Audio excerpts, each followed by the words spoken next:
to invest in people, give them something as simple as medication to help them deal with their illness while they're incarcerated, just like we would make sure that. Or not incarcerate them. Am I that? This is supposed to be New York State. This is supposed to be a left-leaning progressive state, right? Isn't that what it's supposed to be? That's what I hear everyone say. This isn't that. I don't know what this is. This is not progressive. This isn't. I don't understand this. How about no black market? Allow for cannabis products. If people are in trouble, send them to the doctor or a hospital so they can just get help at a hospital or a doctor or a clinic. Any of those things. Or maybe, I know it's going to sound crazy, you said that your nephew, that he was being helped. He was a coach for other people. That's probably a community coach. Why wouldn't you have community groups and support them so that when people are in trouble, they could go to the community groups? That could be an idea. Or meds in prison. I guess that also could work, I guess. No, that's her answer. And people here going, oh, so happy. She's amazing. These are the tweaks that are not going to fix this state or this nation. I'm talking about actual change. They have their diabetes drugs or their cancer drugs or something else to deal with whatever their ailment Let's just let the prisons be hospitals. That's how you destigmatize it, but you also just say. This is what she just said. This is how you destigmatize it. By giving them medication in jail. Stigma gone. Stigma gone. Hey, Jimmy, where were you the past 2 years? Oh, I'm a convicted felon. I was in prison. But I got medication. Oh, well then, who cares? Stigma gone now because you had medication when you were in there for 2 years. So now there's no stigma.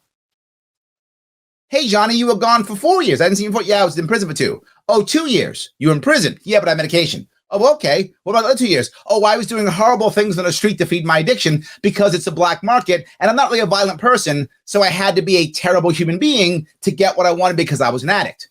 Oh. But you have medication in prison? I did. Stigma gone. She's literally saying that. This is embarrassing. And we're going to help you heal because we want you back in society. I want fewer people in prisons. I don't want. If you want fewer people in prison, you could not arrest them. I know, nuts, right? You could just not arrest them for having possession of something. You could do that. That would be one answer, right?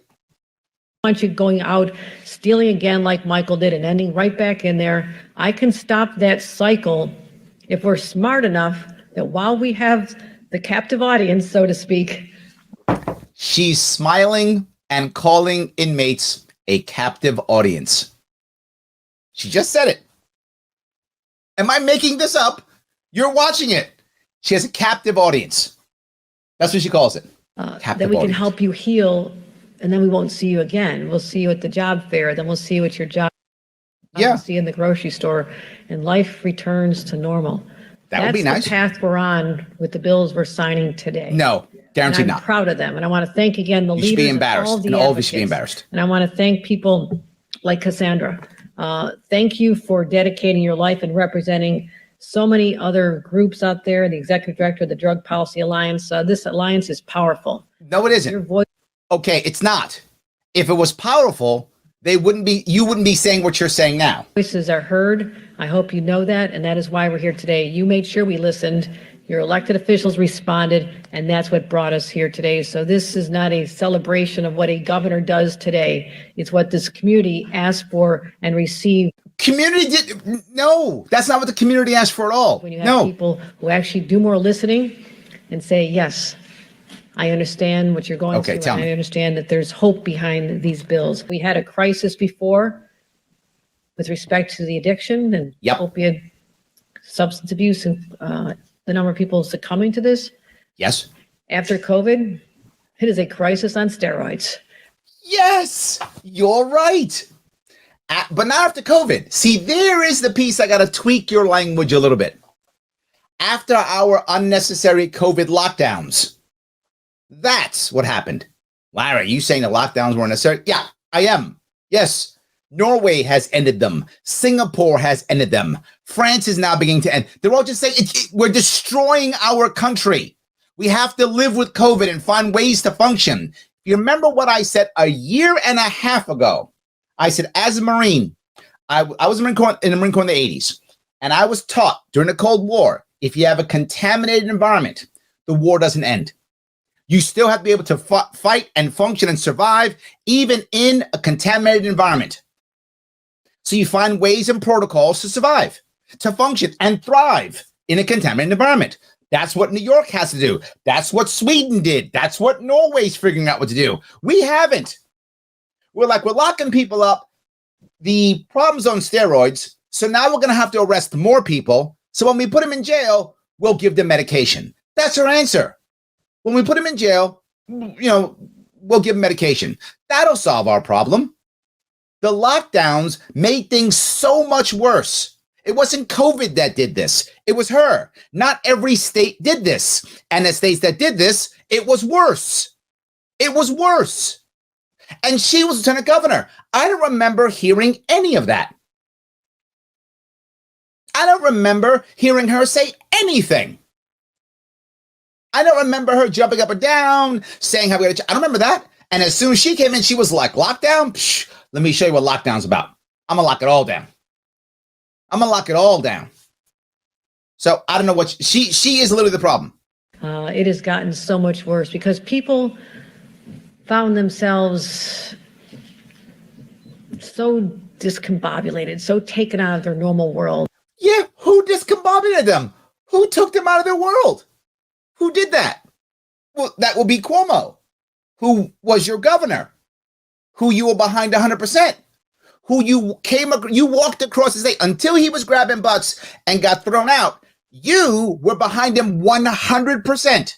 You were out talking how awesome he is, what everything is good, and now that you're in, you're copying all of his policies, except for the butt grabbing part, which is great. Please don't grab butts. That's a bad idea. Don't do that. So unless somebody wants you to, obviously, if you want your butt grabbed by her, fine. Consent. That's all I care about. But assuming someone does not want you to grab their butt, please don't do that. Otherwise, you were behind it 100%. You did this too. And their support systems, whether it was in school or their job or the family, they couldn't get to their recovery coaches. They couldn't get the medication. Yes, they couldn't get their medication. They couldn't get all of these things. They couldn't get to their support systems. They couldn't get to their churches. They couldn't get to any of those. They couldn't get to any of those. Why? Because your man locked us all down. That's the reason. So many people fell through the cracks, no fault of their own because of this pandemic. Yes, but it's not no fault of their own. That's true. That's true. No fault of their own. That's true. But it's not because of the pandemic. It's specifically because of the actual policies that New York State put into play. That's the issue. That you had your mouth shut. Well, Larry, were you saying something? Literally, I put 6 videos out in March of 2020 saying what we should do and how wrong this was. So my mouth was open. You weren't listening. Yours was shut tight. Not a word. You said nothing. So we are signing 5 comprehensive and forward-thinking overdose prevention bills. Okay, they are none of those things she just said. She literally made those up. They're not forward-thinking. They're not prevention. They're none of those things. Guaranteed, they're none of those things.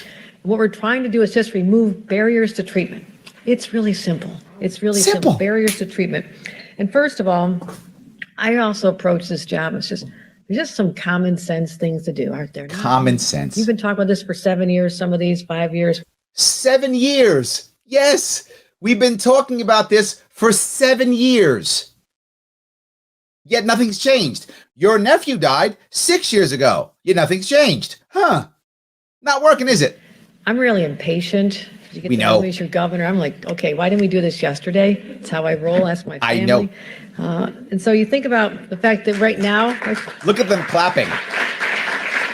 I love this. We're so happy you don't bother going through due process and you just make announcements and just make us do things because you think that you speak to God or something. Isn't that what she said? She speaks to God? Yeah. Oh my God. Yeah. That's what she says.